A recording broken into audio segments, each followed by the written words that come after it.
પાટણ શહેરના power house પાસે આવેલા ડેલામાંથી તારીખ 16મી મેના રોજ પાટણ નગરપાલિકાના ઢોર ડબ્બા કર્મચારીઓએ પકડેલી રખડતી ગાયોને બળજબરીપૂર્વક છોડાવી જવાની ઘટનામાં 4 આરોપીઓની રિમાન્ડ અરજી કોર્ટે નામંજૂર કરી ચારેય આરોપીઓને જ્યુડિશિયલ કસ્ટડીમાં મોકલવાનો આદેશ કર્યો છે.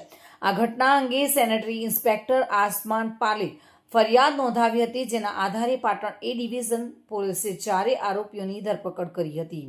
પોલીસે તેમને પાટણની જ્યુડિશિયલ કોર્ટમાં રજૂ કરીને 1 દિવસના રિમાન્ડની માંગણી કરી હતી.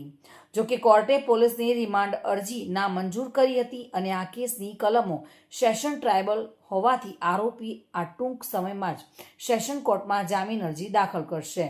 પોલીસે પકડેલા 4 આરોપીઓ લાલા, ગોકા, લગધીર અને ઉમંગે પોલીસને આપેલા નિવેદનમાં જણાવ્યું હતું કે તેઓ પોતાના પશુઓ ચરાવીને પરત ફરી રહ્યા હતા ત્યારે નગરપાલિકાના કર્મચારીઓએ તેમના ઢોર પકડીને ડબ્બે પૂર્યા હતા.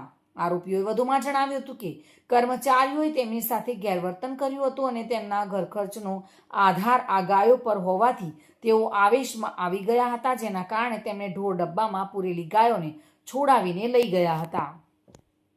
દિગ્નેશ સુથાર સાથે bureau report, today Gujarati news.